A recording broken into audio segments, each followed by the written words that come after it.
critérios diagnósticos. Legal. Deixa eu abri-la novamente aqui.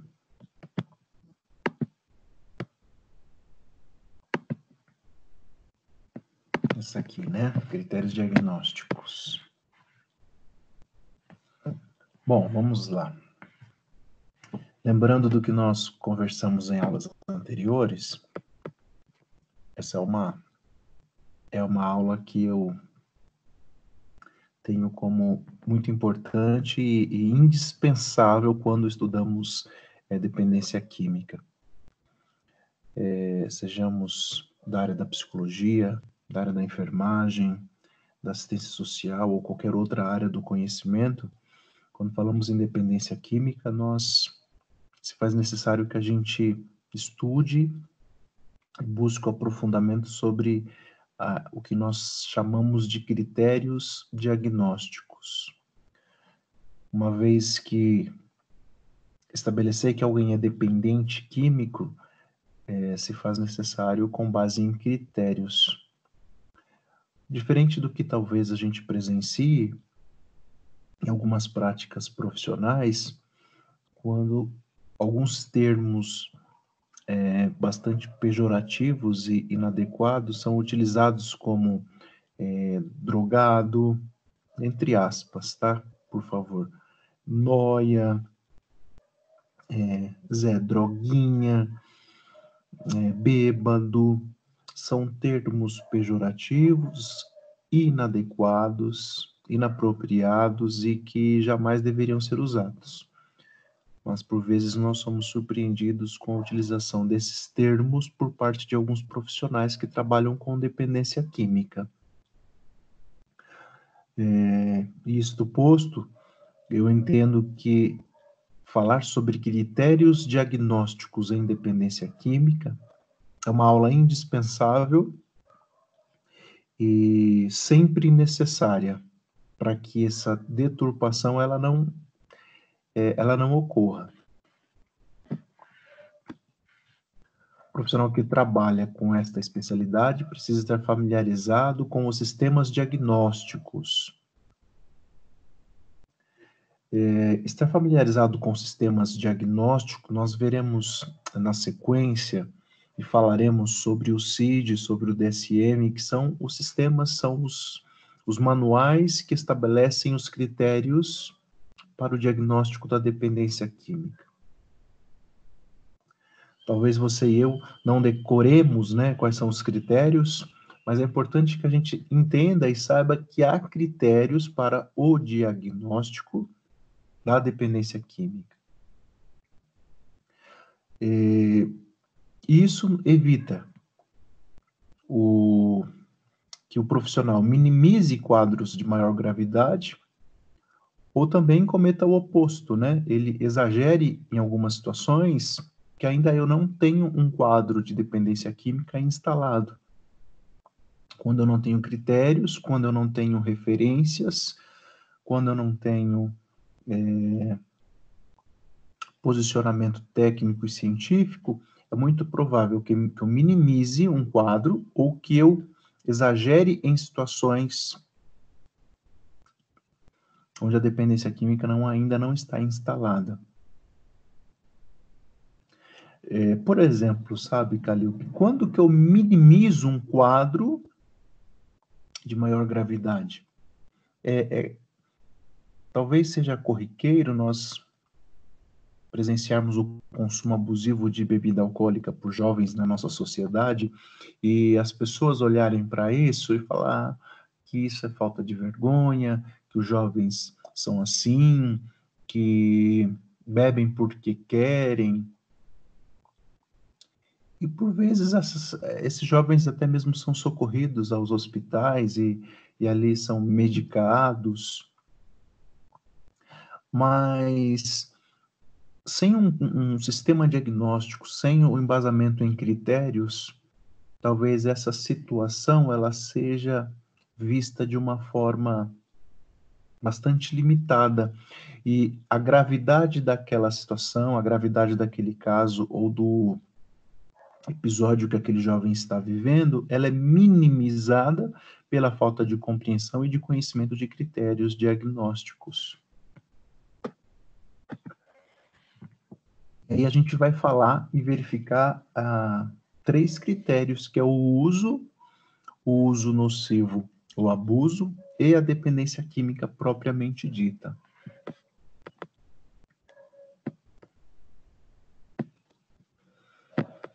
Como nós podemos entender, definir, olhar para aquilo que nós chamamos de uso de algum tipo de substância? Quando nós temos um consumo esporádico, um consumo não frequente, e veja que isso é um termo relativo, o que é um consumo esporádico ou um consumo não frequente, tá bom? Mas veja, se esse consumo esporádico ele não acarreta maiores prejuízos,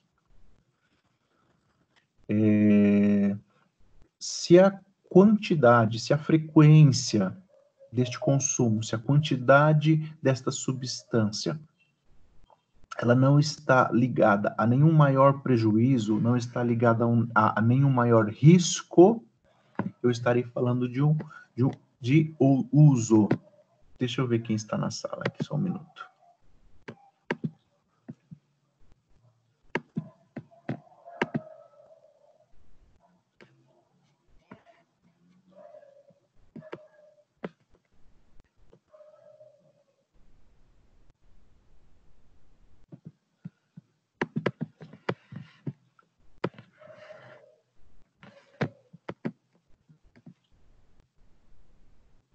A Tawane está tentando entrar. Vamos lá, espero que tudo dê certo. Tudo bem, Calilpe? Oi, professor, não entendi. Eu perguntei se com relação ao uso está tudo bem. Tá sim, tá sim.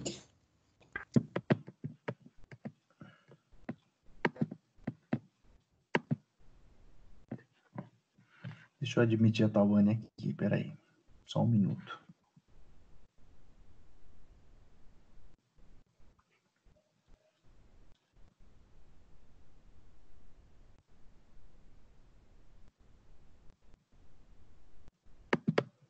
Vamos lá. O abuso ou uso nocivo? Quando que o uso deixa de ser um uso esporádico, sem maiores prejuízos, e passa a se configurar como um uso nocivo, ou também chamado de abuso. Nós teremos esse critério quando algum tipo de consequência prejudicial está presente. E uma consequência prejudicial, um prejuízo, ele pode ser na esfera social, na esfera psicológica ou na esfera biológica. Eu ainda não possuo os critérios para dependência preenchidos. Também não estou numa condição de um uso esporádico que não me acarreta maiores prejuízos. No abuso ou no uso nocivo, eu tenho consequências prejudiciais, sejam sociais, sejam, quando falamos de consequências prejudiciais sociais, eu posso estar falando de envolvimento com alguma questão de polícia, com alguma questão de ordem social, com alguma questão de perda de emprego, de atraso, de afastamentos do emprego. Eu estou falando de questões envolvendo relacionamentos de amizade, conflitos interpessoais, conflitos familiares. São consequências prejudiciais na esfera social relacionada a um uso que agora é nocivo ou chamado de abuso. Consequências psicológicas, eu estarei falando de um prejuízo emocional, de um desequilíbrio emocional, de uma condição psicológica debilitada por conta do uso nocivo de uma substância. E as consequências biológicas, eu estaria falando de todos os aspectos físicos, de um adoecimento físico, biológico, por conta de um consumo abusivo ou de um uso nocivo. Mas ainda eu não possuo os critérios de dependência química preenchidos.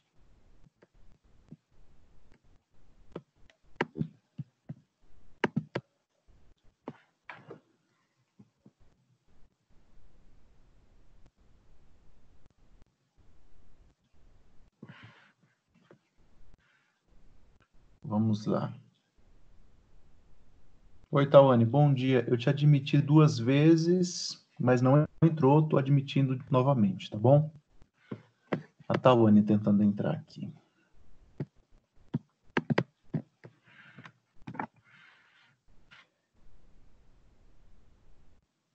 Olha que interessante isso aqui. Em geral, a detecção do uso nocivo ela é realizada em usuários recentes. E na maioria das vezes é uma condição transitória. Por que é uma condição transitória? Porque o abuso ou uso nocivo, ele está relacionado, aliás, ele está entre o uso esporádico, um uso não frequente e a dependência química. Quando a pessoa desenvolve um uso nocivo ou aquilo que chamamos de abuso, há um risco importante que esse consumo evolua para a dependência. Há um risco constante que a gente, em algum tempo, tenhamos os critérios diagnósticos preenchidos para a dependência química.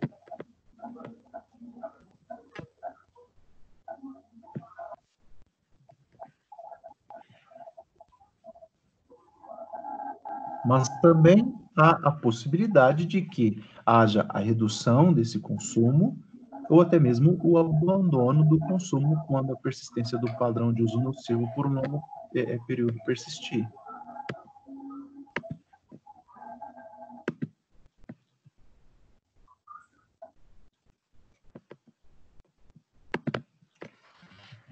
Abuso ou uso nocivo. Vejam que eu estou tratando o abuso ou uso nocivo como sinônimos, né? O uso nocivo, nós encontraremos esse termo sendo utilizado pela CID ou pelo CID. E o termo abuso, ele é adotado pelo DSM.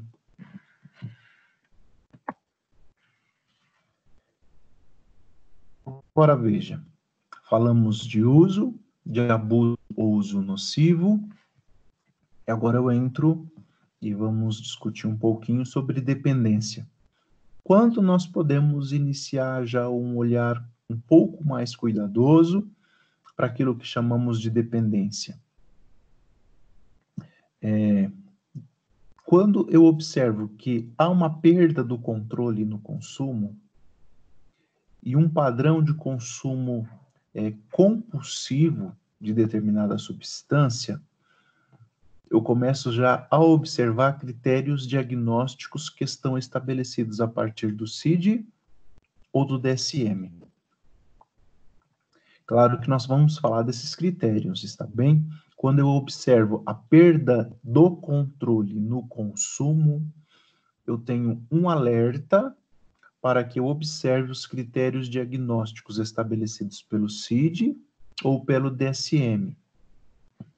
Veja que nós iniciamos falando nossa aula sobre a necessidade de nós desenvolvermos a compreensão da importância dos critérios diagnósticos quando falamos de dependência química, para que não corramos o risco de desenvolver uma prática profissional com base no senso comum, e para que também não minimizemos quadros de maior gravidade e também não cometemos o exagero diante de quadros de menor gravidade. Uma vez que estabelecer critérios diagnósticos quanto ao uso de determinada substância é indispensável para uma proposta terapêutica adequada, para o encaminhamento ou mesmo para uma abordagem inicial. Então, é importante que eu defina e diferencie o uso, que é aquele consumo esporádico, não frequente e que não está atrelado a prejuízos, do abuso ou uso nocivo, que é aquele consumo frequente, que é aquele consumo que está atrelado a prejuízos sociais, psicológicos e biológicos. E a dependência quando se há a perda do controle no consumo, eu tenho um alerta para observar os critérios diagnósticos estabelecidos pelo CID ou pelo DSM.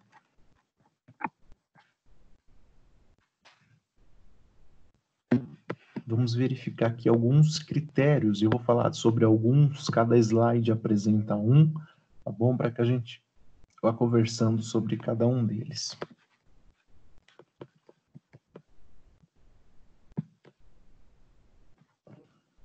Qualquer coisa, vocês me interrompam, tá bom? Por favor. Professor. Sim?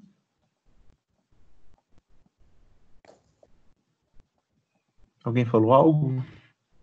Não, é que o senhor falou qualquer coisa me interrompam, eu só concordei, falei tudo bem. Ah, ótimo. Por favor, viu, Calliope? Qualquer questionamento, me interrompam. Ok, professor, bom dia também, cheguei agora, desculpa o atraso. Imagina, não tem problema. Bom dia, Tawane, tudo bom? Bom dia, Calliope. Fique à vontade, Tawane. E contribuições também, tá? Por favor, não interrompam só para questionamento, mas para contribuições também, que eu sei que vocês têm bastante. Sinais que caracterizam a dependência de substâncias. Eu acredito que você ouviu minha fala mais recente, Tawane. Nós estamos falando de critérios diagnósticos e conversamos sobre o uso, o abuso ou uso nocivo e a dependência química. Falamos sobre a importância de diferenciar esses termos para que nós não limitemos a nossa prática e para que a gente possa oferecer uma proposta terapêutica adequada, para que a gente não minimize quadros de maior gravidade, para que a gente não exagere em quadros de menor gravidade, para que a gente faça encaminhamentos adequados. Por isso é importante nós compreendermos os critérios, tá bom? Sim, perfeito. E agora nós vamos falar sobre critérios que já caracterizam ou que já são sinais para caracterizar a dependência de substâncias. Bom? Me deem só um minuto para eu atender a Fernanda aqui, que não está conseguindo entrar. Não estou conseguindo entrar. O portal não está carregando para mim. Deixa eu ver o que nós podemos fazer. Me deem só um minuto aqui, deixa eu ver se eu consigo ajudá-la, tá bom?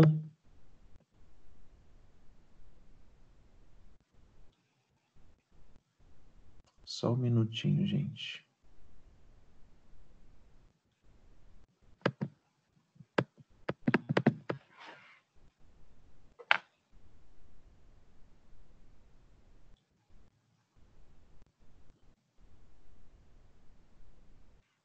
Deixa eu ver se eu consigo enviar o link para ela.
Só um minutinho, tá?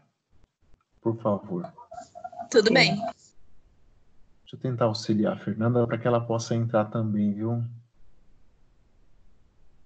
Ah, copiar link.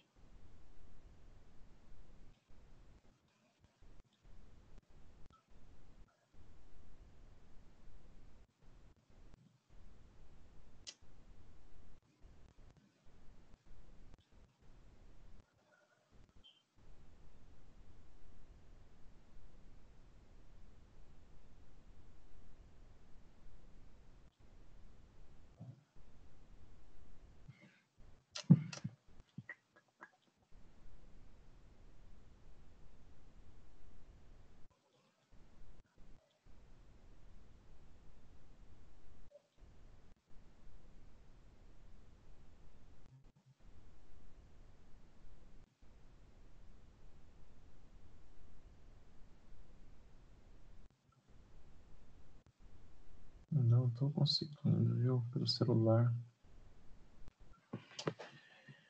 Gente, fiquem à vontade, tá? Só uma interrupção rápida aqui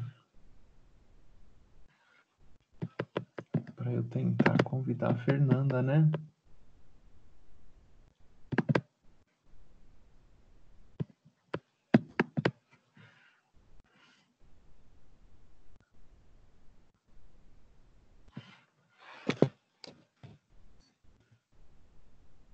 A Tawane também teve dificuldades, né, Tawane? Mas deu certo.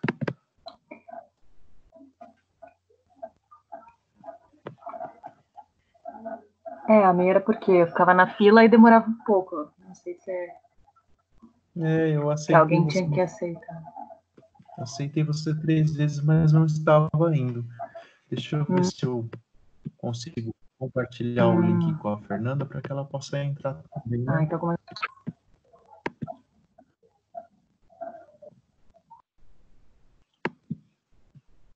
Eu preciso abrir meu WhatsApp aqui. E aí nós prosseguimos.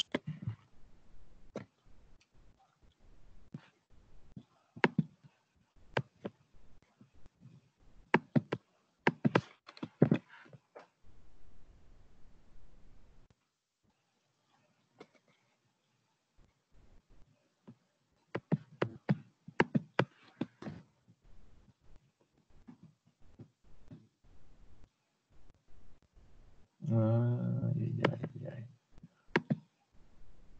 Vamos lá.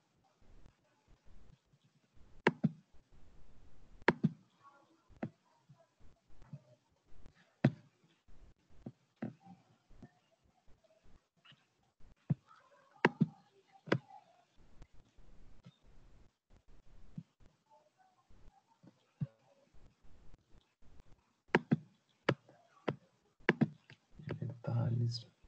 Vocês estão vendo minha tela aí, né? Sim. Tô vendo o slide, critérios, sinais que caracterizam a dependência. Legal.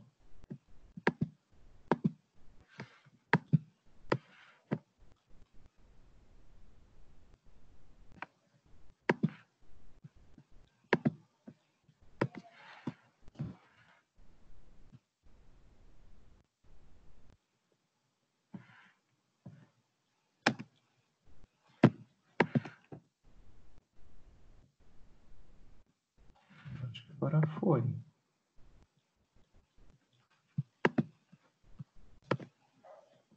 Acho que agora foi.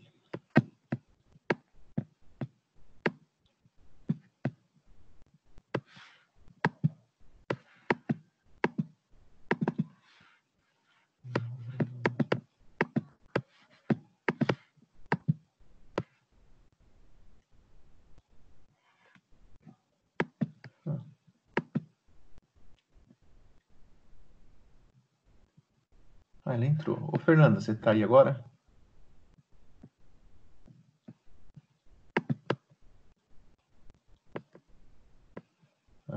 Não tá, né? Não admiti. Legal.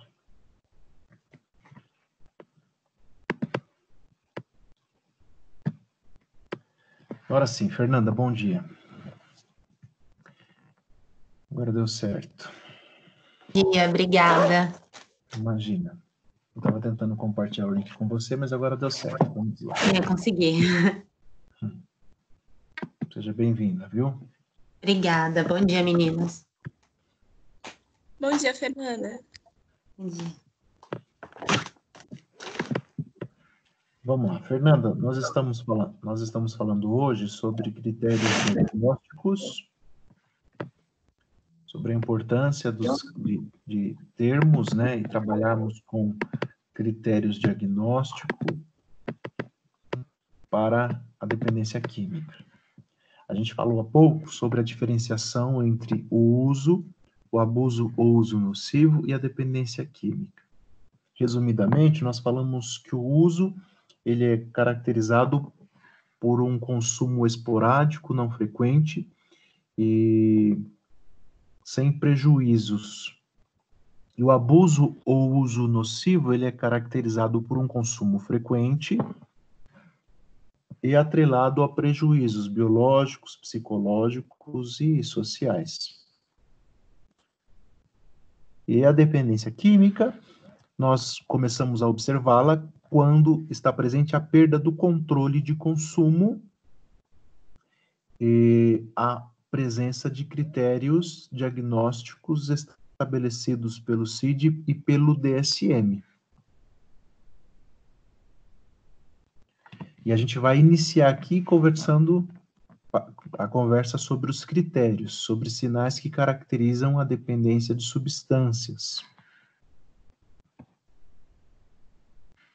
O primeiro deles é a compulsão para o consumo. Antes, porém, deixa eu dar só um passo atrás, por favor. Até que alguém tenha alguma pergunta, alguma dúvida, uso, abuso ou uso nocivo e dependência química?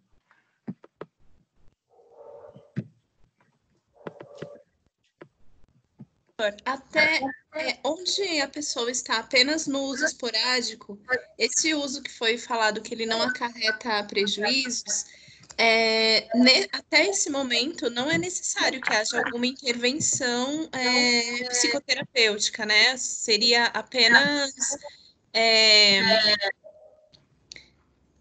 algum acompanhamento, caso ele já faça psicoterapia, mas até o momento cabe alguma intervenção? Só no uso? Caleupe, penso que não caiba nenhuma proposta de intervenção, pois dificilmente nós teremos contato enquanto profissionais com uma pessoa que faz uso, a não ser que uma possibilidade, um exemplo, ela já está em acompanhamento psicoterapêutico por alguma outra demanda, por suas questões psicológicas, e ela te relata lá durante as sessões que ela faz uso de uma determinada substância. Mas ela te relata como algo ali presente na sessão, mas não como um conteúdo que está envolvido sofrimento emocional. Então, de modo que aquele conteúdo ele não tem importância terapêutica naquele momento, né? Então, se você estiver inserida num sistema público de saúde, se você estiver trabalhando com dependência química numa organização privada, dificilmente você vai ter contato com uma pessoa que faz uso. O que me vem agora é esse exemplo, né? Uma pessoa que já está num processo psicoterapêutico ou já está em alguma outra terapêutica com algum outro profissional e relata o uso. Mas esse relato não está associado até este momento a um sofrimento emocional, a uma demanda que necessite uma proposta de intervenção.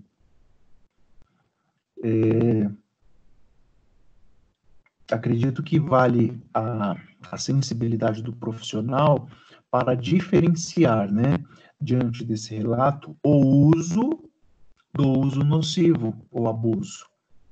Porque, conforme falamos, o uso nocivo ou abuso ele é uma condição transitória entre o uso e a dependência química.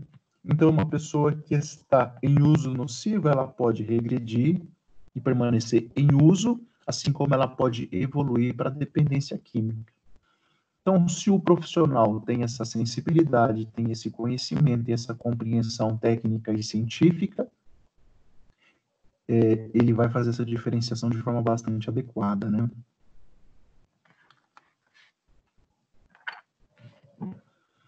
Fernanda, Tawane, Calilpe, tudo bem, né? Tá sim, pronto. Anotando aqui. Tá legal, vamos lá. Tudo bem, Calilpe? Respondi sua pergunta? Sim, sim, obrigada, professor. Pro, eu tenho uma dúvida. Sim. Já falou, mas eu me perdi um pouco. Qual a Sem problema. diferença do abuso para o uso nocivo? Boa pergunta. Na verdade, nós usamos o termo abuso e uso nocivo como sinônimos. Ah, são sinônimos. Isso, Ah. abuso ou uso nocivo são sinônimos. A diferença é uma questão de terminologia, pois o CID vai falar ou vai apresentar o uso nocivo e o DSM vai falar ou apresentar o abuso. É só uma Tá questão bom. de terminologia dos dois manuais, mas são sinônimos, tá? Ok, obrigada.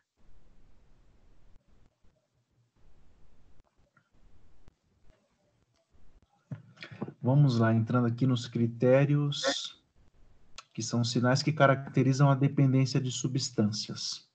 Se porventura minha fala se tornar baixa e o som, o áudio um pouquinho difícil de ouvir, vocês me alertem, por favor, tá? Ok.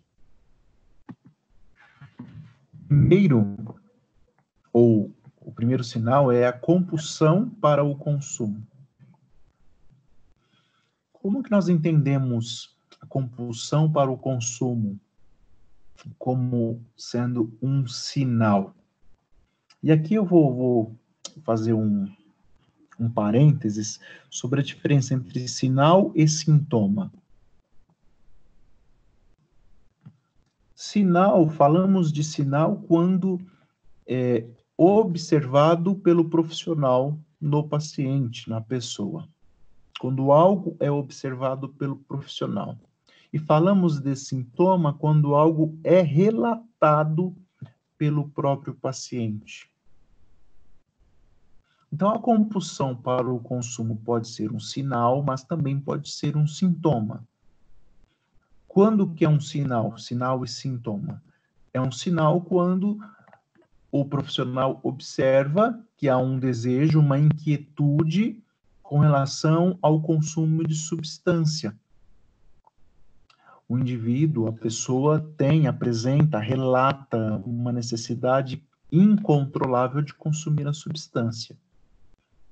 Quando eu falo do relato, eu já estou falando de um sintoma. Só um parênteses para a gente perceber essa diferença, tá? Entre sinal e entre sintoma. Se a pessoa está me relatando, ela está me relatando um sintoma, que é uma experiência, um desejo incontrolável de consumir a substância. A pessoa acredita que é incapaz de continuar vivendo sem o consumo daquela substância. É o que a gente chama de fissura, é aquilo que a gente chama de muita vontade, de desejo de consumir determinada substância. É uma sensação subjetiva, pois trata-se de uma sensação do próprio indivíduo, da própria pessoa, por isso uma sensação subjetiva. Algumas pessoas vão nos relatar que essa vontade, que esse desejo, ele é incontrolável, que é impossível de resistir. E aí eu estou falando de uma compulsão para o consumo.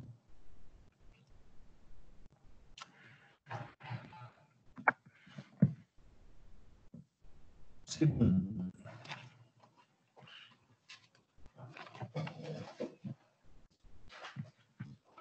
é o aumento da tolerância.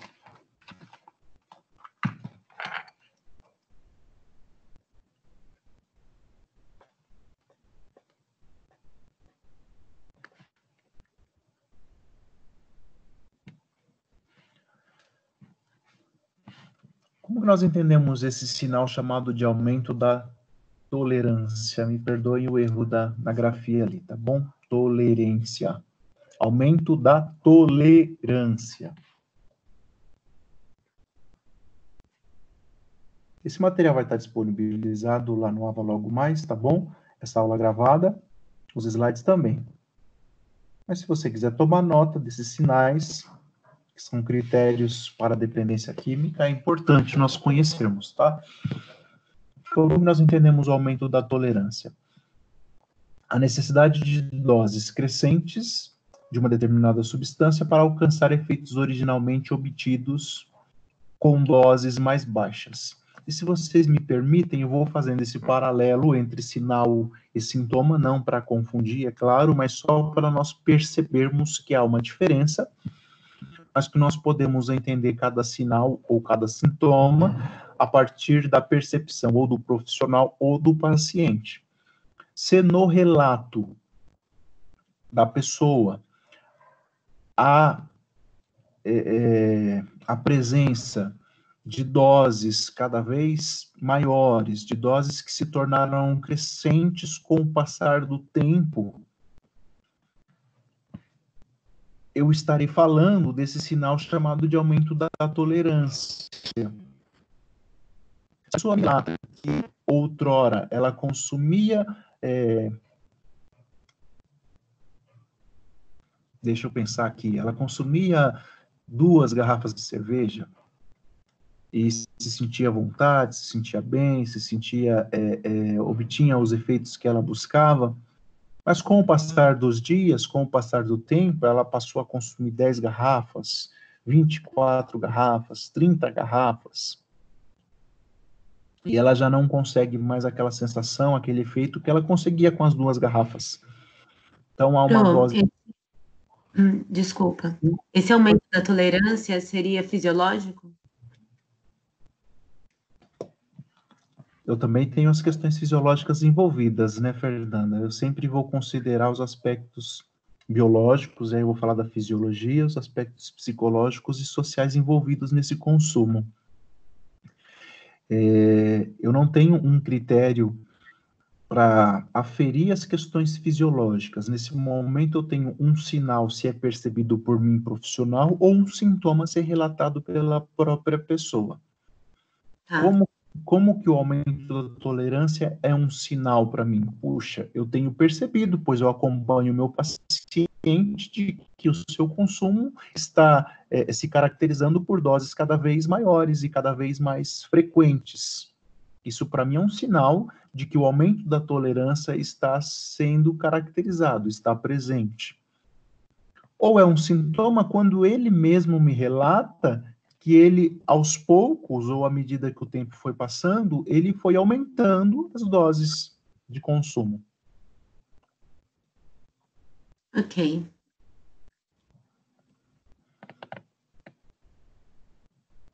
Porém, né, como eu disse, como você muito bem colocou, apesar de não ter ali condições de fazer uma aferição biológica, eu tenho as questões biológicas ali envolvidas, né? Pois há toda uma questão, e a gente vai falar logo mais da neurobiologia em aulas posteriores, questões biológicas que estão envolvidas no aumento da tolerância, né?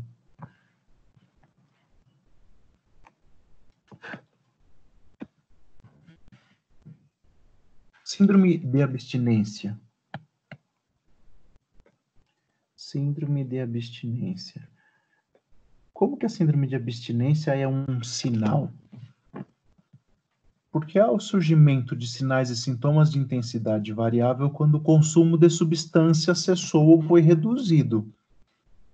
Eu percebo, eu observo que quando o meu paciente, o meu cliente interrompe o consumo, há um conjunto de sinais e de sintomas que ele me relata por conta daquela interrupção.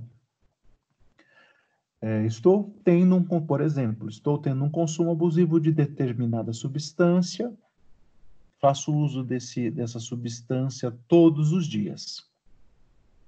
E agora eu resolvi interromper e parei. 2 dias depois eu começo a ter alguns tremores, eu começo a ter taquicardia, sudorese, irritabilidade, ansiedade. O paciente me relatando isso. Eu estou falando de sintomas que já começam a caracterizar esse sinal chamado de síndrome de abstinência. Sinal de quê? De que há critérios diagnósticos para a definição da dependência química. Bom?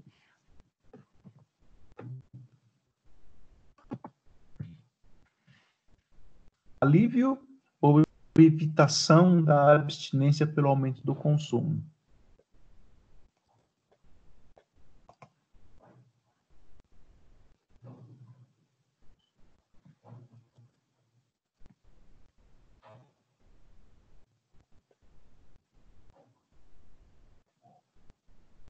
Como que é esse sinal? A pessoa me relata, ou eu observo, que para aliviar aqueles sinais e sintomas da síndrome de abstinência, ou mesmo para evitar aqueles sinais e sintomas que são desagradáveis, faz uso da substância. Ele aumenta o consumo. Ele percebe que se ele ficar um dia sem beber, ele vai começar a tremer, vai começar a ter taquicardia, consome a substância ou para aliviar aqueles sinais, ou mesmo para evitar que aqueles sinais aconteçam. E aí eu vou repetir a questão de sinal e sintoma. Eu observo, eu profissional, observo a prática, esse repertório comportamental no meu cliente, ou ele mesmo me relata. E aí ele está falando de um sintoma. E eu vou repetir que nós estamos falando de sinais que caracterizam os critérios diagnósticos para a dependência química. Compulsão para o consumo, aumento da tolerância, síndrome de abstinência e alívio ou evitação da abstinência pelo aumento do consumo. E olha o quinto, relevância do consumo. Como que esse sinal ele se caracteriza?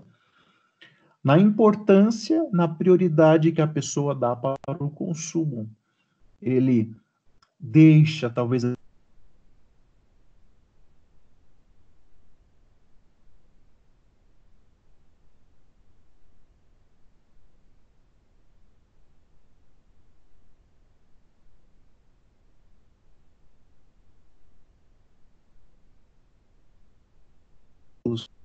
com os amigos, ele abandona esporte em prol do consumo da substância. O consumo da substância torna-se uma prioridade para essa pessoa. Isso seja no relato ou seja na minha própria observação. Tudo bem? Voltando na questão de sinal e sintoma, talvez a pessoa não me relate num discurso claro e objetivo, assim como nós estamos conversando aqui. Ai, Fernanda, Tawane, Calilpe, Marcos, o consumo agora é uma prioridade para mim.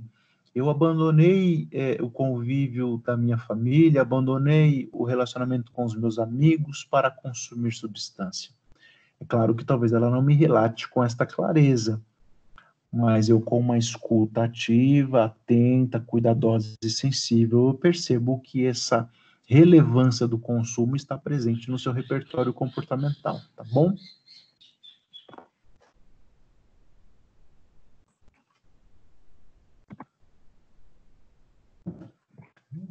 Estreitamento ou empobrecimento do repertório. Vamos ver, entender o que é isso.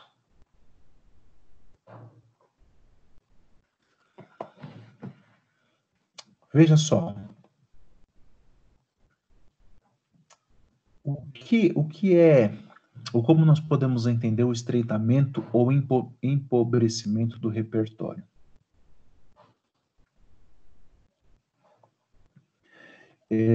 Vamos pensar, e eu vou tentar dar um exemplo, em alguém que faça o consumo de uma determinada substância às sextas-feiras à noite, somente às sextas-feiras.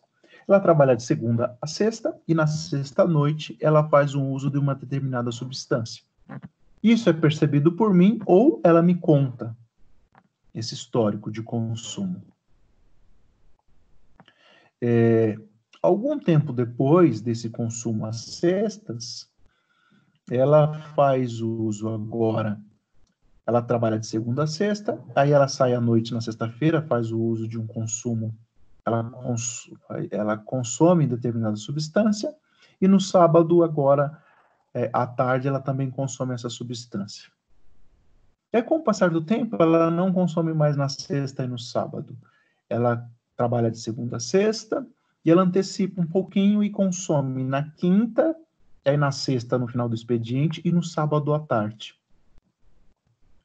E agora, se ela consumia somente na sexta, ela está consumindo na quinta, na sexta e no sábado. Com o passar do tempo, ela consome quinta, ela consome sexta, ela consome sábado, e ela acha que domingo ela está de boa, em casa ela consome aquela substância também. Então, se outrora ela consumia somente a sexta, agora ela está consumindo quinta, sexta, sábado e domingo, e nessa evolução, talvez ela comece a consumir diariamente aquela substância. Vejam que os dias de abstinência tornam-se cada vez mais raros. Até mesmo os locais de consumo, eles tornam-se não mais apropriados. Se naquela sexta-feira, como nesse exemplo estamos conversando, ela consumia ao final do expediente, em um bar, em algum lugar para onde ela ia, agora que ela está consumindo diariamente, talvez ela consuma no momento em que está indo trabalhar, dirigindo, dentro da empresa, no escritório. Isso é o que a gente chama de estreitamento ou empobrecimento do repertório. Tudo bem? Tudo bem. Muito bom. Instalação da síndrome de abstinência.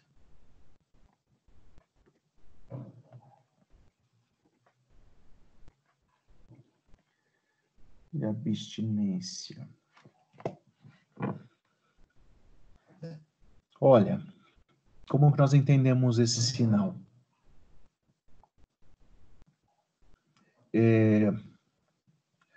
O surgimento de comportamentos ou o ressurgimento de comportamentos relacionados ao consumo e dos sintomas de abstinência após um período abstinente. Como que nós entendemos isso? A pessoa consumiu um determinado tempo, determinada substância.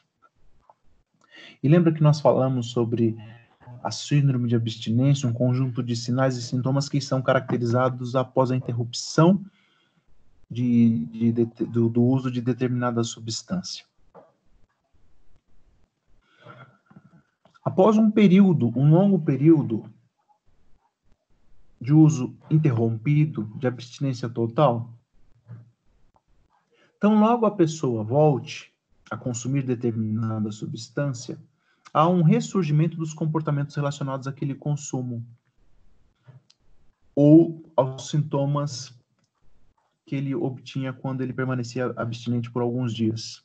Uma síndrome que levou anos para se desenvolver, ela se reinstala em poucos dias, mesmo que o indivíduo tenha atravessado um longo período de abstinência. Deixa eu procurar outras palavras. A pessoa consumia 1 litro de bebida de pinga por dia. Ela consumia 1 litro de pinga por dia. Depois de um tratamento, de uma proposta adequada terapêutica, de todo um acompanhamento, ela escolheu e resolveu permanecer abstinente. Passou pelos sinais, pelos sintomas da síndrome de abstinência depois de alguns dias, foi acompanhada, e agora ela está abstinente, agora ela está com um novo repertório comportamental, ela desenvolveu padrões de vida diferentes de quando ela fazia o consumo de 1 litro de bebida alcoólica por dia. O que é a reinstalação da síndrome de abstinência? Mesmo que ela tenha atravessado um longo período de abstinência, se ela retoma o uso, há o ressurgimento daqueles comportamentos, daqueles efeitos relacionados ao consumo, e os sintomas de abstinência, eles retornam. Vejam, ela já passou por um período onde os sinais e sintomas da abstinência estão mais presentes e são mais intensos. Ela já passou. Ela não tem mais aqueles sinais e aqueles sintomas. Mas se ela retoma o consumo, em pouquíssimo tempo, todos aqueles sinais e todos aqueles sintomas, eles voltam a aparecer e serem identificados. É o que a gente chama de reinstalação da síndrome de abstinência.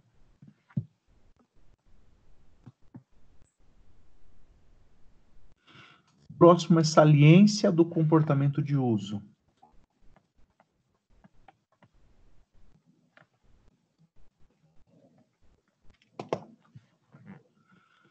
Saliência do comportamento de uso.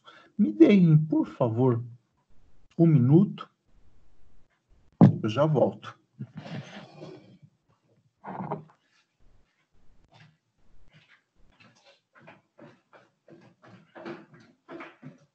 Oi? Fazendo aí. Tá fazendo.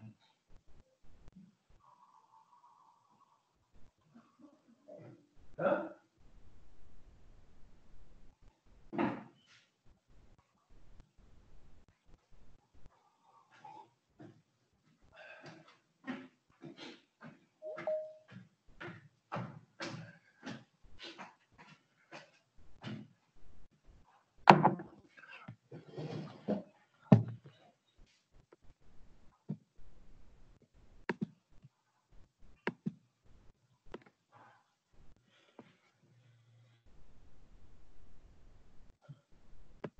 Vamos lá, vamos continuar aqui. Eu fui buscar um café.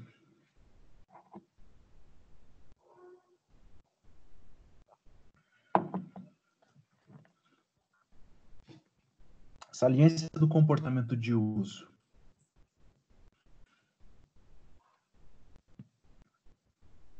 Como que é caracterizado esses?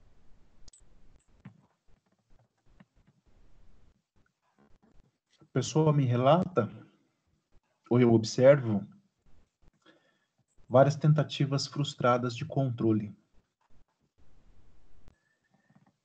Mais ou menos assim. Puxa, Marcos, eu saí para beber ontem, eu determinei, eu estabeleci que só beberia 1 garrafa, mas não aguentei. Depois de um certo período, quando eu percebi, eu tinha bebido 30 garrafas. E a pessoa vive uma luta de tentativas de controlar o consumo. Mas essas tentativas vão sendo frustradas porque ela não mais consegue controlar a quantidade e talvez não mais consegue controlar a frequência.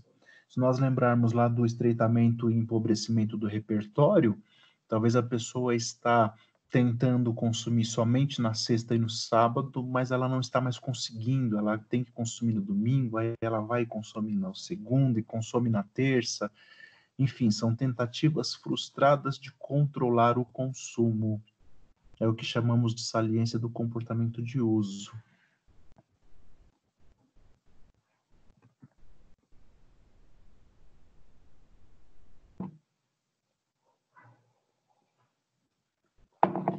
Tudo bem até aqui, gente?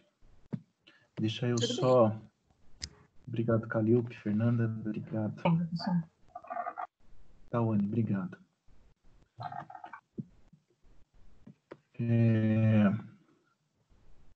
Importante demais, viu? Nós pensarmos, repensarmos, refletirmos sobre todos esses sinais.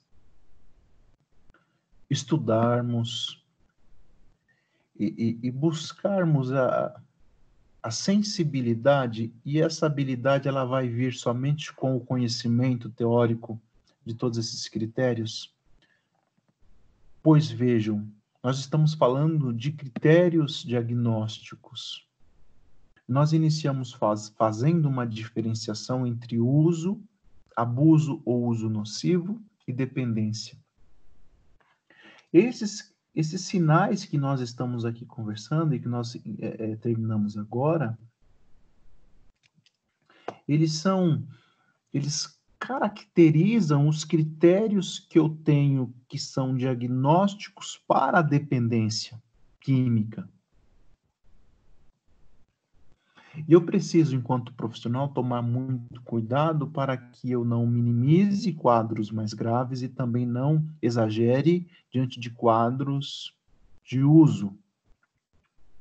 Se a pessoa me relata um uso, é uma escolha, é uma opção, enfim. Talvez, como a gente conversou aqui anteriormente, não está relacionado a um sofrimento emocional, não está relacionado a prejuízos sociais, psicológicos, biológicos. Ela me relatou um uso. E o profissional é importante estar com uma escuta acurada para observar e para perceber que ela está me contando sobre um uso.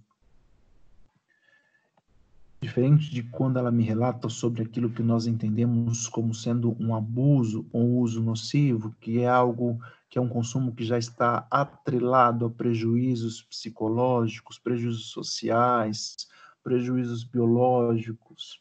Poxa vida, Marcos, toda vez que eu bebo, eu brigo com a minha família, eu brigo com a minha esposa, eu brigo com os meus filhos. Percebam que já há prejuízos sociais, psicológicos neste consumo. Logo, eu estarei falando de um abuso ou de um uso nocivo. Agora, quando essa condição transitória evolui para uma dependência química, eu já vou ter esses sinais que nós conversamos aqui presentes e identificados no relato ou observados nos comportamentos dessa pessoa.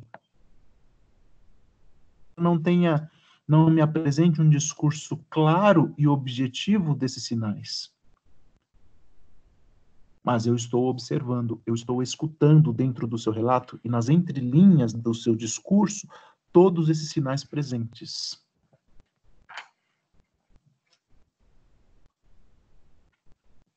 Vamos lá. Falando de CID-10 e DSM-5. CID-10, ele significa de doenças, e eu só trago esse slide aqui, muito já conheçam esse catálogo, esses dois catálogos, mas é importante, né? A gente relembre aqui quando falamos em critérios diagnósticos. O número 10 significa versão. Já foram realizadas 10 atualizações e revisões desse código. O CID-11 me parece que já está disponível, mas não no Brasil. O 10 ainda é o que está sendo utilizado. E a gente tem o DSM-5, que é uma sigla em inglês, que significa Manual Diagnóstico e Estatístico de Transtornos Mentais. O número 5 da sigla é usado para indicar que já foram feitas 5 revisões. Professor, os critérios diagnósticos dos dois são iguais? É que eu só vi isso do DSM. Eles são muito parecidos, viu, Tawane? Eu tenho eles aqui no slide que eu vou mostrar para vocês. São muito parecidos. É só uma questão de escolha de qual manual você vai utilizar. Okay. Veja só. Eu acredito que aqui seja importante uma questão. Puxa, não vou utilizar nem o CID e nem o DSM. Tudo bem. Mas é importante que você conheça esses sinais, esses 8 sinais que nós falamos, que nós conversamos aqui há pouco, para que você tenha critérios técnicos e científicos para você afirmar se há a dependência química ou se você está falando de um abuso. Outra questão importante aqui. Qual é o uso? O CID ou o DSM? Depende. Qual é mais utilizado no Brasil? O CID. Talvez você vai encontrar psiquiatras e até mesmo psicólogos se utilizando mais do DSM por ser um manual diagnóstico e estatístico de transtornos mentais. A grande maioria dos transtornos mentais apresentados no DSM também estão presentes no CID. É muito comum lá nos receituários médicos, ou nos relatórios médicos, você encontrar uma sigla referente ao CID. É mais comum do que siglas referentes ao DSM. Mas não que um seja mais apropriado que o outro, está bem? Nós, psicólogos, podemos fazer uso desses dois manuais? Sim, podemos fazer uso tanto do CID como do DSM. Podemos trabalhar com os critérios diagnósticos apresentados pelo CID e pelo DSM? Sim, podemos fazer uso dos critérios diagnósticos apresentados pelo CID. Podemos colocar nos nossos relatórios, nos nossos atestados, nos nossos laudos, uma sigla, um critério diagnóstico apresentado pelo DSM ou pelo CID? Sim, podemos fazer utilização. Me falha agora a memória e eu não me recordo a resolução do Conselho Federal de Psicologia que nos faculta essa possibilidade, mas eu posso lembrar do número e apresentar para vocês, tá bom? Me lembrem se vocês tiverem essa curiosidade. Mas há bastante discordância, às vezes, bastante discussão sobre, o psicólogo não usa diagnósticos do psicólogo não deve usar diagnósticos do DSM. É claro que eu respeito, né, algum tipo de posicionamento teórico com relação à abordagem daquele profissional psicólogo. Mas, legalmente, o psicólogo pode. Tá bom? Ok.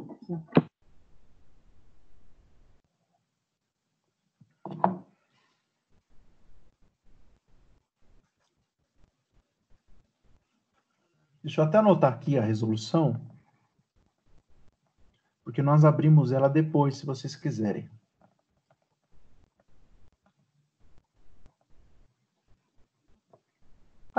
Aliás, isso é claro para todas ou funcionamento diferente, ou contrário a isso que eu estou falando? A respeito do uso do DSM? Do DSM ou do CID? Para mim é bem tranquilo. Para Fernanda, mim, Calilpe? Para mim também, tranquilo. Tá bom. Eu pergunto, e eu questiono vocês, porque às vezes você abre essa questão e eu vejo um pouco grandes dúvidas assim, às vezes alguns posicionamentos, não, psicólogo não pode, enfim. E como eu disse, né, dependendo da abordagem, tudo bem, não uso critérios diagnósticos por conta da minha abordagem teórica, legal. Mas sei que posso, então tá ótimo, tá muito bom. Eu sei que é importante para a gente nortear uma hipótese diagnóstica, né? A gente vai tirar da onde, né? Os critérios, né? Mas me baseio mais por isso. Então, Tawane, dependendo da abordagem teórica do psicólogo, talvez ele optar por não falar em critério diagnóstico, sabe? Talvez ele vai optar por falar em dependência. Veja que ele vai transitar já mais por um aspecto subjetivo, percebe? Uhum. E assim ele vai conduzir sua prática, né? Eu percebo que os psicanalistas, eles não curtem muito o DSM, até porque eles trabalham com as estruturas de neurose, psicose e perversão, né? Eu vejo que eles têm uma aversão. Isso, tem toda essa questão do seu posicionamento teórico, né? O que, assim, não há problema nenhum, claro. Cada um tem sua abordagem, cada um segue a teoria que escolhe. Mas a questão legal do assunto é importante nós estarmos amparados por ela, né? Quando eu falo de dependência química, eu estou falando de um transtorno, ou de uma síndrome, ou de uma doença, como queiram. nós voltarmos nessas questões e observarmos esses critérios diagnósticos para que eu tenha um embasamento para uma afirmação. Porque se eu estiver inserido num serviço público, puxa, a minha avaliação será encaminhada para o psiquiatra, para o pessoal da enfermagem, para o pessoal da assistência social. Eu estou embasado em quê? Quais são os critérios que eu estou utilizando para fazer as minhas afirmações, né? Mas, enfim, é importante a gente compreender todas essas questões.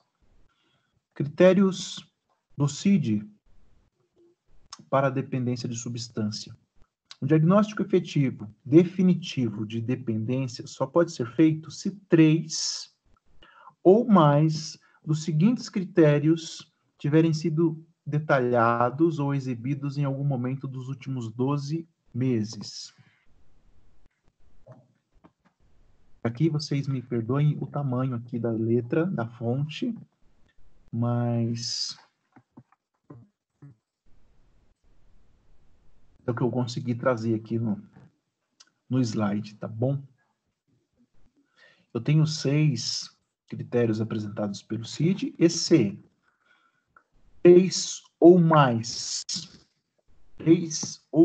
desses critérios forem relatados ou estavam no relato do paciente nos últimos 12 meses, eu tenho critérios para afirmar a dependência química. Claro que não vamos ler todos eles aqui, né? Mas veja, forte desejo ou senso de compulsão. Lembra que nós falamos da compulsão para o consumo. Dificuldades em controlar o comportamento de consumir a substância. Lembra que falamos sobre isso. Estado de abstinência fisiológica. São aqueles sinais, aqueles sintomas presentes na interrupção do consumo. E o critério 3 aqui, ele ainda fala da intenção de aliviar ou evitar sintomas de abstinência. A evidência, falamos aqui daquelas doses crescentes que a pessoa começa a fazer, a consumir para obter os mesmos efeitos de outrora. Nós falamos da relevância do consumo. Aqui no critério 5, nós lemos sobre o abandono progressivo de prazeres. O critério 6, ele fala da persistência no uso da substância a despeito de evidência clara de consequências nocivas. Esse critério 6 ele é interessante porque no relato, a pessoa que faz o consumo abusivo ou uso nocivo de uma determinada substância, ele não tem a clareza, ou mesmo que ele tenha, isso não está presente no seu relato, dos prejuízos e dos danos que estão sendo causados por aquele consumo abusivo. E ele persiste no uso a despeito de evidência clara das consequências nocivas que ele está enfrentando. É como se ele afirmasse para você que ainda está no controle, que ainda está tudo bem. Poxa, eu perdi meu emprego porque eu fui surpreendido bebendo lá na empresa. Eu me separei da minha esposa porque ela não aguenta mais que eu beba todos os dias. Meus filhos não querem me ver mais porque eu consumo aquela substância todos os dias, mas está tudo bem, isso aí é uma questão da vida, está tudo tranquilo, né? Depois ela volta, depois eu consigo outro emprego, mas o importante é eu estar aqui tomando a minha bebida, consumindo minha substância. Estou usando aqui um exemplo de um relato, tá bom? Só para ilustrar. Mesmo diante das evidências claras de consequências nocivas, eu persisto no uso da substância. Então, se eu tenho 3 critérios presentes no último ano, eu tenho critérios para a afirmação da dependência química.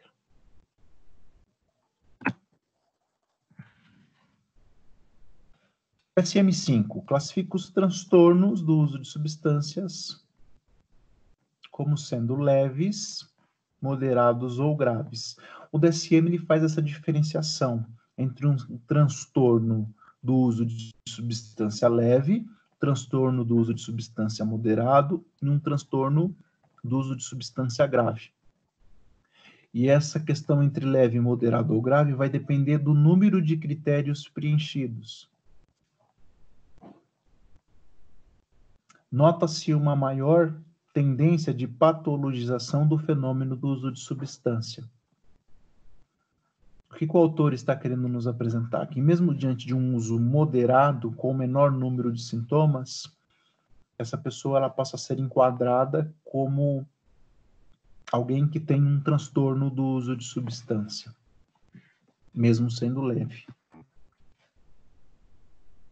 Aí o DSM vai nos apresentar, ou vai nos mostrar critérios diagnósticos quando a presença de 2 ou 3 fatores existem, um transtorno leve. Quando 4 ou 5, um transtorno moderado. Quando 6 ou mais, um transtorno grave. Não precisem decorar isso, tá bom? Por favor. É só para nós compreendermos a diferença entre o CID e o DSM.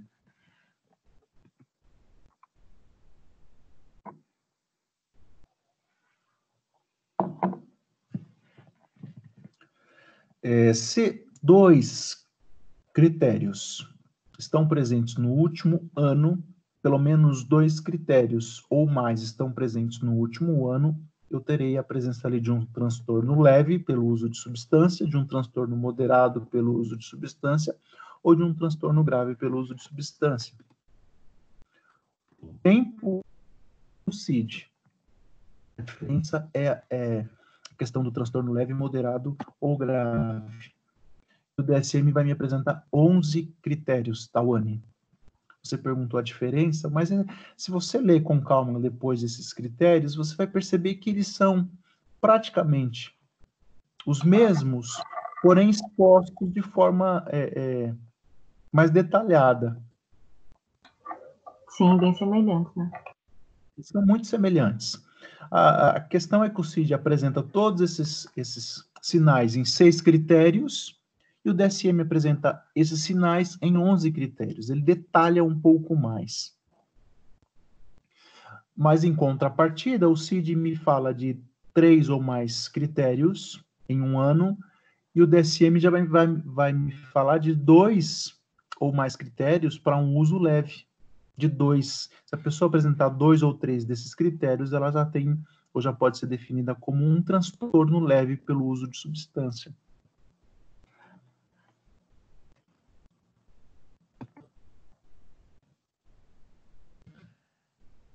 Bem, gente, até aqui?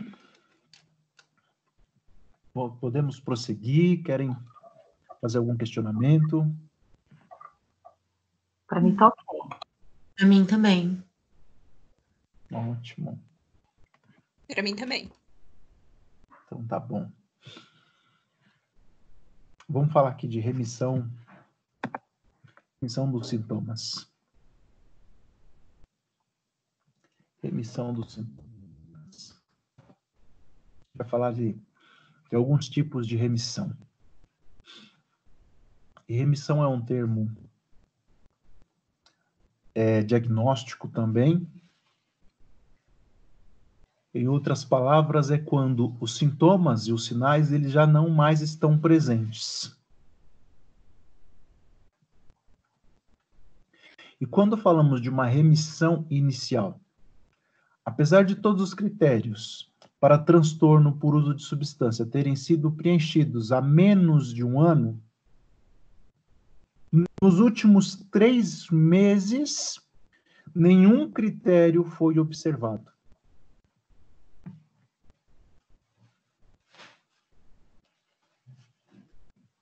O que é remissão? Remissão é a ausência de sintomas e de sinais. Se eu tinha critérios diagnósticos para a dependência química, pois, de acordo com o CID, a pessoa me apresentava 3 ou mais critérios em um ano, após uma proposta terapêutica, após um tratamento, após uma intervenção, quando eu afirmo que essa pessoa está em remissão inicial, quando nos últimos 3 meses nenhum critério foi observado, com exceção da fissura, que é aquele forte desejo ou necessidade de usar a substância. Eu não tenho mais a compulsão para o consumo, aliás, eu não tenho mais o aumento da tolerância, eu não tenho mais o alívio ou a evitação da abstinência através do aumento do consumo, eu não tenho mais a priorização do consumo, eu não tenho mais aquelas tentativas frustradas de consumo, mas eu ainda tenho a fissura nos últimos 3 meses. Então, eu vou falar que essa pessoa está em remissão inicial, 3 meses. Tá bom? Isso aqui eu penso que seja importante, gente, porque eu ouço muito, e não tenho nada contra, sobre uma fala assim, entre pessoas que atuam em dependência química. Estou limpo, sou um adicto, estou limpo há tanto tempo. Poxa, mas o que é estar limpo? Eu entendo mais como uma gíria de pessoas que trabalham com dependência química do que como sendo um termo técnico e científico. Nós vamos falar de remissão inicial. Não que não podemos falar, estou limpo. Não que isso seja inapropriado, mas é importante que a gente faça essa diferença, né? Estou limpo há 3 meses. Então você está em remissão inicial. Legal. Percebam a diferença? Remissão sustentada. E aí eu tenho um período igual ou superior a 1 ano. Estou limpo há 1 ano e meio. Legal. Então você está em remissão sustentada há 1 ano e meio. Não há mais a presença de nenhum sinal e sintoma, com exceção, e isso é comum, da fissura, que é aquele desejo ou necessidade de usar a substância.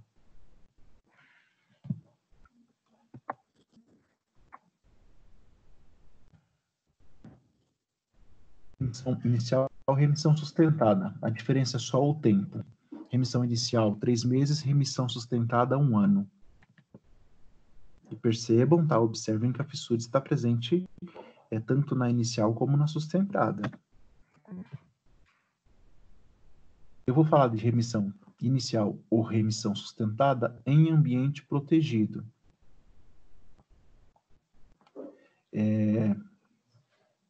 Se vocês me permitem o paralelo que eu estava fazendo a estar limpo, suponhamos que uma pessoa está internada, privada de sua liberdade, em uma comunidade terapêutica. E ela me fala assim, estou limpo há 1 ano. Legal. Então, eu diria assim, então você está em remissão sustentada em ambiente protegido.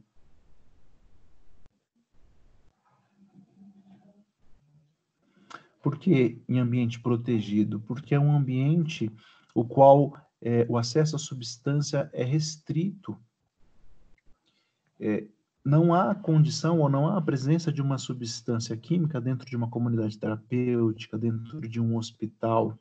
Logo, essa remissão é sustentada em ambiente protegido. Por quê? Porque ele está se mantendo abstinente ou não há a presença de sinais e sintomas durante 1 ano, mas também não há a presença da substância.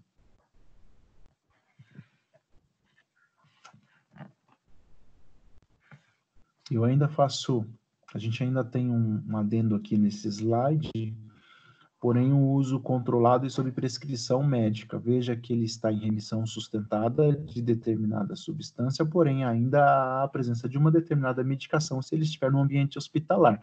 De uma determinada medicação, logo a gente vai falar da presença de uma determinada droga, né?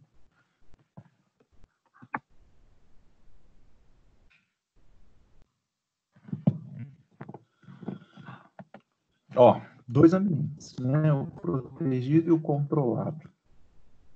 A pessoa não preenche os critérios e está em um ambiente que não tem acesso à droga que provocou a dependência. Uma internação com portas trancadas. Esse é um ambiente controlado.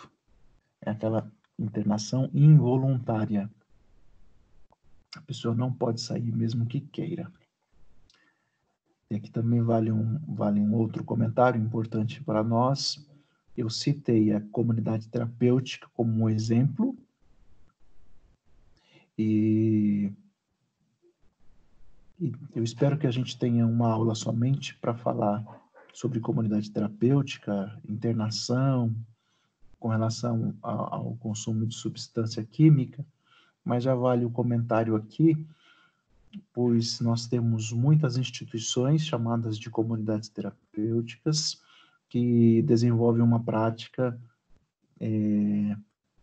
bastante duvidosa com relação ao tratamento da dependência química, uma prática que talvez seja caracterizada por portas trancadas, por cadeados, por correntes, de pessoas que não possuem nem mesmo critérios para a dependência química, ou se possuem critérios para a dependência química, não são tratadas da forma como a ciência prescreve, ou como uma proposta terapêutica, técnica e científica iria propor. Então é importante nós termos esse cuidado, né? Sim. Quando que essa intervenção de pesquisa, internação, sem o paciente, o cliente concordar, quando que isso é viável? Por quanto tempo? A Fernanda que perguntou, né? Isso. Eu estou um pouco rouca, desculpa. Não, imagina, não tem problema. Essa sua pergunta, ela é uma pergunta que dá muito pano para manga a resposta. Pois nós temos muitas discussões a respeito de quando uma internação ela é indicada com relação à dependência química. A questão é que há muitos posicionamentos a favor, muitos posicionamentos contrários, muitos posicionamentos de que são a favor de que, quando a pessoa perde o controle do consumo, há indicação de uma internação. Mas nós temos muitos posicionamentos contrários, e dentro dessa discussão ainda tem a questão de quanto tempo deveria durar essa internação. Na literatura, nós não encontramos, não se encontra quanto tempo é uma internação para dependência química. Mas o fato é que nós temos à disposição internações de dias, internações de meses, de 3, de 9, de 12 meses, sem nenhum tipo de embasamento técnico e científico. Eu acredito que, para responder a sua pergunta, o mais adequado seria nós analisarmos, verificarmos todos os aspectos biológicos, psicológicos, sociais envolvidos em cada caso, levando em consideração o suporte familiar, o contexto onde aquele indivíduo vive, sua possibilidade de escolha, toda a sua questão psicológica envolvida, todas as suas questões biológicas que estão envolvidas naquele consumo, o aparato de suporte que ele tem no serviço público. Todas essas questões precisam ser levadas em consideração para se optar, ou para se escolher, ou para se discutir uma proposta de internação. Entendi. Em alguns municípios, nós temos a possibilidade, inclusive, da família fazer a requisição de uma ação, através de uma ação judicial, para a internação compulsória de uma pessoa que está fazendo uso de substância química de forma abusiva. Essa internação ela é autorizada pelo juiz através de um laudo do psiquiatra. Mas veja, para nós, né, que falamos de reforma manicomial, de reforma psiquiátrica no Brasil, nós conhecemos todo o histórico de tantas injustiças, de tantas tragédias que aconteceram e que acontecem. Vocês devem ter assistido, quem não assistiu vai assistir depois aí o filme Bicho de Sete Cabeças, e ali é um exemplo de tantas tragédias que aconteceram e que acontecem no nosso país quando falamos de internação, né? É claro que o assunto não é tão simples assim, né? Como eu disse, ele precisa, nós profissionais precisamos nos debruçar sobre cada caso para compreendermos de forma mais ampla possível toda a dinâmica daquela situação. Ah.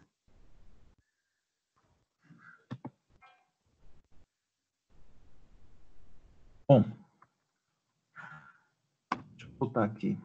Deixa aqui. Bom, então, para o nosso conteúdo de hoje é isso. Os critérios diagnósticos, que é o tema principal da nossa aula. Fazermos a diferença entre uso, abuso ou uso nocivo e dependência química, importantíssimo para nós profissionais, para que a gente não cometa nenhum tipo de prática equivocada. Não tenhamos uma escuta preconceituosa ou envolvida em estigmas no que tange a dependência química. Sabe, uma escuta preconceituosa, uma escuta no qual, quando se ouve, eu fumo maconha de vez em quando. Eu consumo cocaína de vez em quando. Eu tomo uma cerveja de vez em quando. Uma escuta preconceituosa, ao ouvir um relato como esse, talvez ouça: eu sou drogado, eu sou nóia, eu sou bêbado. E isso é uma escuta que não vai auxiliar em nada uma prática profissional eficiente e eficaz.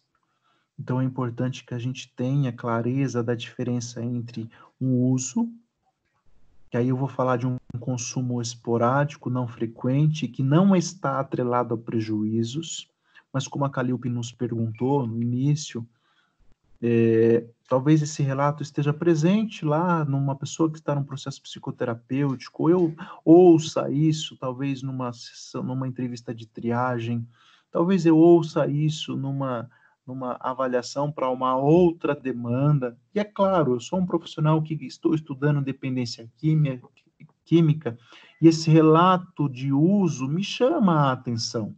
Mas eu percebo, eu identifico, eu tenho a sensibilidade de perceber que a pessoa está me falando sobre um uso que não está atrelado a maiores prejuízos. Eu entendo também que esse uso pode progredir e evoluir para um abuso ou uso nocivo. Mas eu tenho vários fatores, e nós falamos sobre a epidemiologia em aula anterior, vários fatores que estão envolvidos e que devem ser considerados nesta evolução.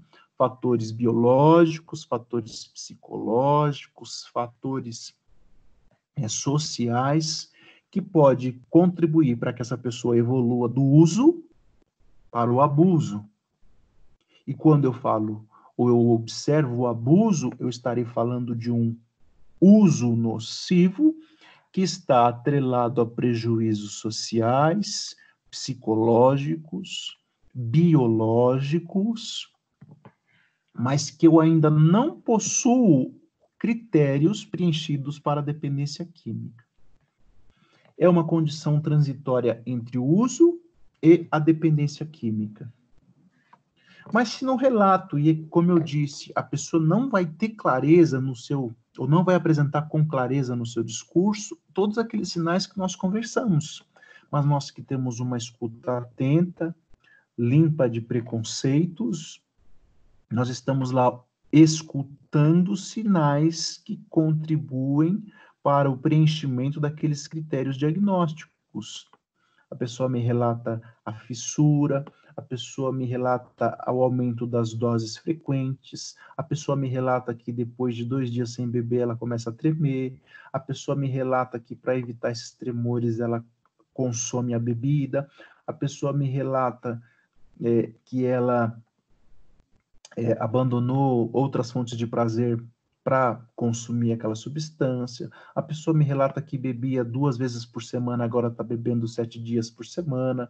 A pessoa me relata que ela já tentou por várias vezes controlar ou interromper o consumo. E aí eu estou escutando tudo isso e é como se uma luz vermelha acendesse aqui dentro de mim, como profissional, e percebesse, opa, talvez eu tenha critérios aqui para preencher e ter um diagnóstico de dependência química. E aí eu tenho 2 manuais, que é o CID e o DSM, que vão me apresentar esses critérios para que eu tenha um diagnóstico de dependência química.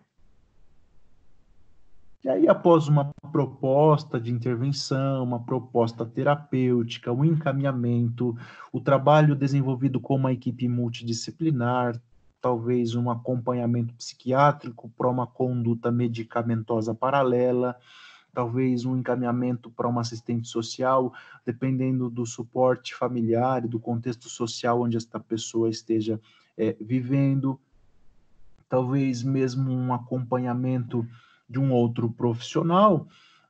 Essa pessoa, eu tenho a ausência de sinais e de sintomas por um determinado tempo, e aí eu vou falar de uma remissão inicial, quando a pessoa, em 3 meses, não me relata nenhum sinal, nenhum sintoma desses apresentados, com exceção da fissura que continuará presente. Aí ela continua evoluindo no seu tratamento e ela passa 1 ano sem que nenhum sinal e sem que nenhum sintoma seja apresentado em seu relato. 1 ano sem nenhum sinal e sem nenhum sintoma apresentado, nós estaremos falando de uma remissão sustentada. E aí vale lembrar que eu tenho o ambiente protegido e o ambiente controlado. O ambiente protegido é dentro de um hospital, dentro de uma comunidade terapêutica adequada, profissional, técnica, científica, onde uma proposta terapêutica adequada é proposta, e ele é caracterizado pela não presença da substância. A pessoa está em remissão inicial ou remissão sustentada dentro de um ambiente protegido. Ou dentro de um hospital onde as portas são trancadas, onde a gente está falando de uma internação involuntária, a pessoa está em remissão inicial ou remissão sustentada em ambiente controlado. Fiz só um resumo, tá? Se vocês me permitem, só para nós clarearmos todo esse assunto, e me desculpem se por vezes eu sou repetitivo em alguns pontos, mas é porque, como eu disse no início, é indispensável, importante demais falarmos sobre critérios diagnósticos quando falamos de dependência química. É preocupante que muitos profissionais desenvolvam uma prática comprometida e sem compreensão de critérios que podem favorecer uma prática adequada. E eu fico muito feliz, muito satisfeito de que a gente possa discutir sobre dependência química no nosso curso de psicologia. Agradeço a Fernanda, agradeço a Calilpe, agradeço a Tawane, tá bom, pela presença. E eu espero, em breve, estarmos presentes, né, de fato. Não mais ao vivo, não mais por uma plataforma, mas estarmos presentes de fato. Se vocês puderem, por favor, se possível, me enviar a resenha do filme Bicho de Sete Cabeças, tá bom? Para que eu possa lançar os pontos de vocês. Por gentileza, o façam, tá? Até amanhã. Isso, até amanhã. Pelo AVA, né, Pro? Pelo AVA, por favor. Tá. Se não, bacana a aula, professor, valeu. Não entendi? Agradecendo pela aula, foi muito bacana. Ah, eu que agradeço, Tawane. Esse tema é muito importante, viu? Quem sabe antes de terminar o semestre, tudo volta ao normal e a gente pode visitar uma comunidade terapêutica, visitar um CAPS, álcool, drogas. Ia ser muito legal. Nossa, seria muito legal, muito na nossa formação. Muito. E se nós não conseguirmos esse semestre, por conta dessa condição que nós estamos vivendo, puxa, nós estamos em 4, nós combinamos aí no semestre que vem, nós visitamos um CAPS, nós visitamos uma residência terapêutica, a Fernanda, nós tivemos a oportunidade de visitar o CAPS de Ribeirão Pires. Também foi muito bacana. Estava também, verdade, Tawane, verdade, legal. E a gente tenta ir numa comunidade terapêutica, porque a comunidade terapêutica ela é um órgão que o atual governo reconheceu como um órgão de saúde, mas por muito tempo não foi assim reconhecida. Mas eu entendo que a comunidade terapêutica desenvolve no Brasil um trabalho de uma relevância bastante expressiva e considerada. Porém, temos ainda muitas instituições que têm uma prática, assim, bastante duvidosa. Então, eu gostaria de levá-los em uma comunidade terapêutica que tem uma proposta adequada, uma proposta científica, uma proposta legal, assim, para a gente presenciar e observar. A gente adoraria, eu adoraria, pelo menos. Vai ser muito legal, muito bom. Mas vamos combinar, né? Se a gente não fizer esse semestre, a gente faz semestre que vem. Estamos todos... Aliás, uma dúvida. Não, né? Mas como fica a atuação dessas comunidades terapêuticas agora, nessa época de pandemia? Então, as que eu conheço, Fernanda, eu até desenvolvo um trabalho em uma comunidade terapêutica em Ribeirão Pires. Eu desenvolvo um trabalho lá no qual eu vou lá uma vez por semana e tenho um encontro com os meninos lá de 1 hora e meia, uma palestra, uma dinâmica, enfim, é uma proposta terapêutica que eu tenho uma vez por semana com eles. O meu trabalho eu interrompi, mas eles estavam lá internados, então eles permanecem com todos os cuidados com relação à saúde e à proliferação do vírus que a gente está vivendo, né? Entendi. Alguns profissionais se ausentaram, mas a presidente da comunidade, profissionais que estavam lá inseridos mais próximos, permanecem com todos os cuidados aí que estão sendo preconizados, né? Entendi. Tá bom. Meninas, é isso então. Agradeço muito, viu? A presença de vocês. Qualquer dúvida, eu estou à disposição no que precisarem. Podem me acionar aqui pelo Teams, pelo Ava, pelo WhatsApp, tá bom? Tá bom. Ótimo dia para todos. Obrigado. Obrigada, professor. Boa semana para todos. Obrigada, meninas. Boa semana. E até a quarta-feira que vem. Até. Tchau, gente. Tchau, meninas. Tchau.